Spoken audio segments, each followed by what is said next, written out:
स्वागत और धन्यवाद कि छोटे से नोटिस पे आप यहाँ आए। आपको ज्ञात है कि पिछले लगभग 2 महीनों से मैं कांग्रेस पार्टी कार्यकर्ता के तौर पे मध्य प्रदेश विधानसभा इलेक्शंस में अपनी सेवाएं दे रहा था। आपके बिना मैं भी उदास हो गया था, तो मुझे लगा कि अपने प्रदेश में जाके जो हमने उधर सीखा है वो भी साझा करें। और जैसा कि मुझे इधर अनुभव रहा हिमाचल प्रदेश में, उस अनुभव का मुझे संगठन में मध्य प्रदेश में बहुत फायदा हुआ।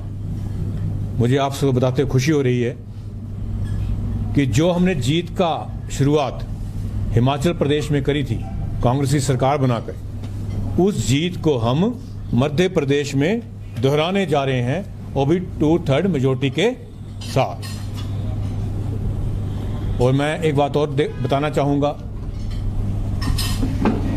मुझे हिमाचल प्रदेश और मध्य प्रदेश की जनता में कोई फर्क नहीं लगा। लोग सभी प्रांतों के एक जैसे होते हैं। बहुत दिनों से मैं आप लोगों से मिला नहीं था, तो मुझे लगा कि हमारे प्रदेश में क्या हो रहा है उसके बारे में मैं आपको अवगत कराऊं। जैसा कि आपको मालूम है कि हमारी सरकार को, कांग्रेस पार्टी की सरकार को बने हुए 1 वर्ष के करीब होने लगा है। इस दौरान प्राकृतिक आपदा भी आई, उसमें लोगों ने नुकसान भी सहन करा। हमारे मुख्यमंत्री भी कुछ उनकी तबीयत नासाज रही और स्वास्थ्य लाभ लेके लौटे हैं। पर मुझे आपको बताते हुए खुशी हो रही है, जो कांग्रेस पार्टी ने चुनावों में वादे करे थे, सबसे पहला वादा था ओल्ड पेंशन स्कीम की बहाली का। तो कांग्रेस पार्टी में सत्ता में आते ही पहली कैबिनेट में ओल्ड पेंशन स्कीम को बहाल करा। इसके साथ साथ हमारा वादा था बेरोजगार युवाओं से कि रोजगार के साधन उपलब्ध कराए जाएंगे, क्योंकि अब ये मान के चलिए जो भी हिमाचल सरकार कर रही है उस पे केंद्रीय नेतृत्व पैनी नजर रखे हुए है कि राहुल गांधी जी का मानना है कि जो बोला जाए वो किया जाएगा हर हालत में। उसका आपने उदाहरण कर्नाटका में भी देखा कि जैसे सरकार बनी, जो महिलाओं से वादे करे गए थे पूरे किए गए। तो हिमाचल में भी उस दिशा में प्रयास हो रहा है। अभी आईपीएच के विभाग में 4500 पदों के लिए, रिक्त पदों के लिए भर्ती की प्रक्रिया शुरू करी गई है। ऐसे ही एजुकेशन विभाग में शिक्षकों के लिए बैच आधारित नियुक्ति की प्रक्रिया शुरू करी गई है। ऐसे ही फॉरेस्ट वन विभाग में वन मित्र की नियुक्तियों का आदेश जारी करा गया है। इसके अलावा इंडस्ट्री डिपार्टमेंट में माइनिंग इंस्पेक्टर की पद जनरेट करे गए हैं। मेरे बोलने का मतलब मात्र इतना है कि हमें 1 साल के करीब होने लगा है, हमें 5 सालों का समय हमें सरकार पब्लिक ने दिया है। हम 1 साल में ये उपलब्धियां कर पाए हैं। ऐसे ही सुक्खू सरकार, जो हमारी सुखविंदर सिंह सुक्खू जी सरकार है, उनका एक मानना है कि विकास वहीं पहुंचेगा जहां यातायात पहुंचेगा या सड़कें पहुंचेंगी, विमान के मार्ग होंगे, रेल मार्ग होंगे। उसी दिशा में आपको ज्ञात होगा कि कांगड़ा एयरपोर्ट का विस्तारीकरण का मामला आखिरी चरणों में है, फाइनलाइज हो चुका है। जल्द ही इसका कार्य शुरू होगा और मुझे इसकी अपने निजी तौर पे बड़ी खुशी है कि उससे हमारे कांगड़ा डिस्ट्रिक्ट को जो एक पर्यटन राजधानी का दर्जा माननीय मुख्यमंत्री ने दिया है, उस दिशा में एक बड़ा कदम होगा। टूरिज्म के क्षेत्र में बढ़ोतरी होगी, हमारे टूरिस्ट होटल व्यवसायियों को व्यवसाय मिलेगा और साथ के साथ बेरोजगार युवाओं को, चाहे वो वाहन चालक हैं या और किसी व्यवसाय में हैं, पर्यटनों के आने से आमदन में इजाफा होगा।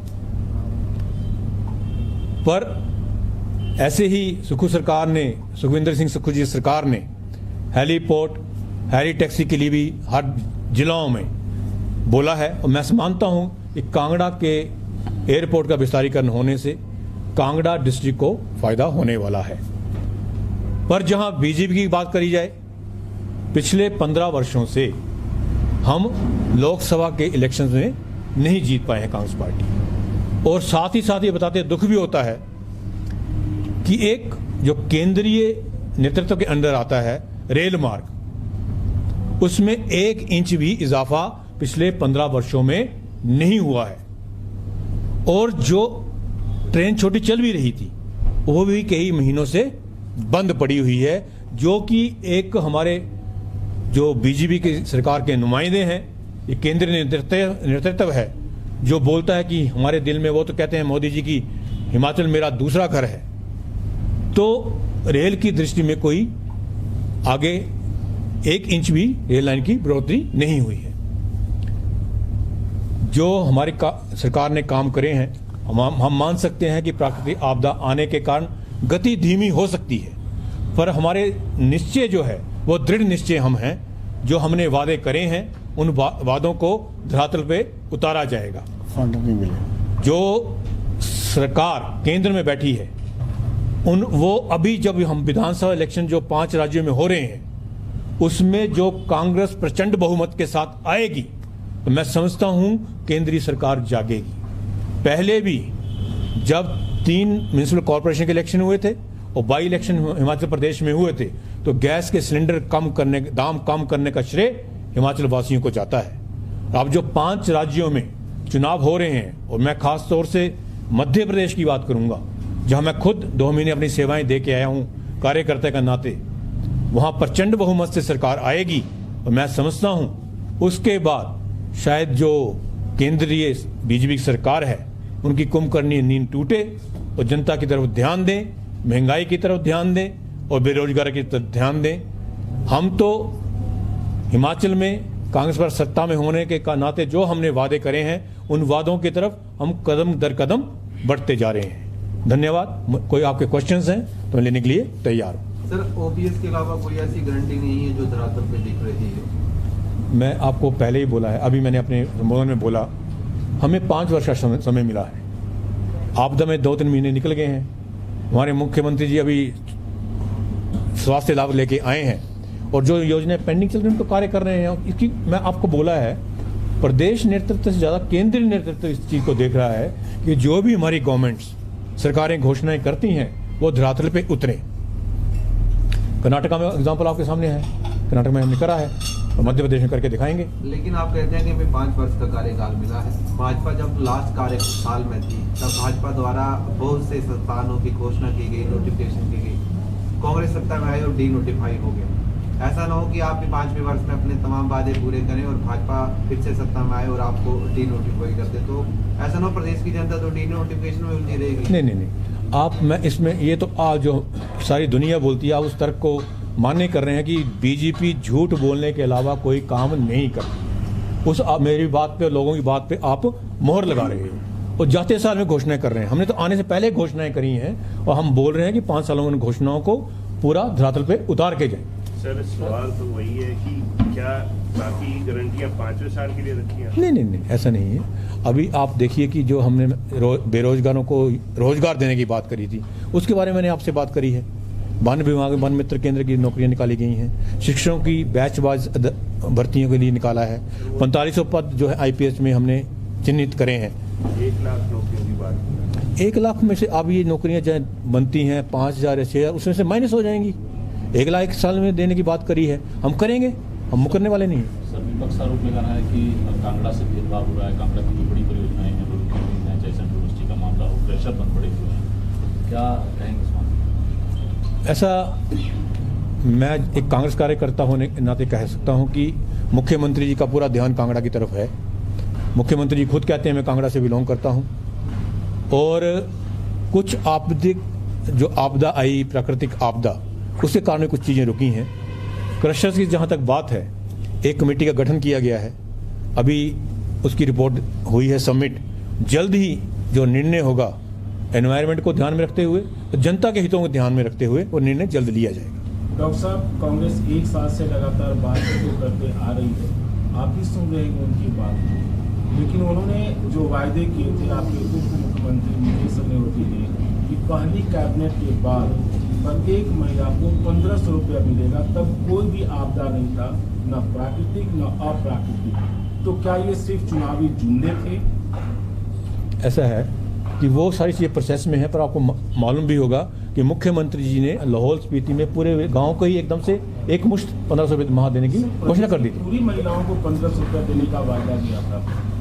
बिल्कुल, आप ठीक हैं, उस वादे को हम पूरा करेंगे। कब करेंगे सर? पहली कैबिनेट की जगह कितनी कैबिनेट हो गई, अभी तक किसी भी महिला को 1500 रुपया नहीं मिला। क्या 5वें साल की आखिरी कैबिनेट को आप 1500 रुपया देंगे? नहीं, हमारा मानना है कि हम कोई भी झूठी बात नहीं बोलेंगे। हमने बोला है 1500 पर माह देंगे, तो वो दे के रहेंगे। जब हमारे संसाधन होंगे, उन संसाधनों के हिसाब से किया जाएगा। एक सवाल और है डॉक्टर साहब कि अभी भी कांग्रेस के कोई भी लोकसभा सीट के लिए कोई कैंडिडेट नहीं दिख रहा है। ऐसे में क्या एक बार डॉक्टर राजेश को फिर से जिम्मेवारी मिलेगी? क्या लड़ेंगे चुनाव? देखिए, मैं तो कांग्रेस कार्यकर्ता के तौर पे हर जगह काम करने के लिए तैयार। जब लास्ट टाइम भी मुझे आपके बीच में आने का मौका मिलता रहा, चाहे हम विपक्ष में थे तब भी मैं आता था, पक्ष में है तब भी हम आ रहे हैं। हमारा आपका एक पारिवारिक नाता है और कांगड़ा डिस्ट्रिक्ट से मेरा जुड़ाव है, क्योंकि कांगड़ा की बीजेपी के दौरान अनदेखी होती रही है। स्वर्गीय राजा वीरभद्र सिंह के टाइम बड़ी परियोजनाएं इधर आई। मैं अभी भी है कांग्रेस कार्यकर्ता को संगठित कर रहा हूं। मेरा काम है एक कांग्रेस के पक्ष में माहौल बनाना। इलेक्शन कोई भी हो, चाहे पंचायत का हो, म्यूनिसिपल कॉर्पोरेशन का हो, विधानसभा का हो, लोकसभा का हो, हम उसको विचारधारा से लड़ते हैं और कांग्रेस कार्यकर्ता को जमीन पे उतार के लड़ते हैं। उसी दिशा में मेरा ये प्रयास है। डॉक्टर राजेश को पार्टी कहती है चुनाव लड़ने के लिए, तो आप तैयार हैं? मैं कार्यकर्ता के तौर पे कोई भी जिम्मेवारी लेने के लिए तैयार हूं। मुझे मध्य प्रदेश से भेजा गया, मैं उधर भी गया। पार्टी जो भी कहती है, जब पार्टी की सिपाही है तो उसमें मना नहीं कर सकते। सर, मेरा एक प्रश्न है। आपने बोला जो भर्ती हो रही बैच वाई होगी, जो सर रेगुलर तैयारी कर रहे हैं वो बच्चे कहाँ जाएंगे? अब मेरी बात, उनका आपका पक्ष बिल्कुल जायज़ है, उसके लिए कंपटीशन के थ्रू आएगा, पर कहीं की ओवर एज हो जाते हैं। अगर उनको बैच के वाइज भी लिया जा रहा है, कुछ नहीं होने से बेटर है कुछ हो रहा है। सर, विपक्ष मुख्यमंत्री जी के शीतकालीन प्रवास को लेकर सवाल उठाता है, क्या स्टेटस है दिसंबर में? देखिए, ये शीतकालीन प्रवास माननीय स्वर्गीय राजा वीरभद्र सिंह जी ने शुरुआत करा था। उनकी मंशा थी कि जो लोग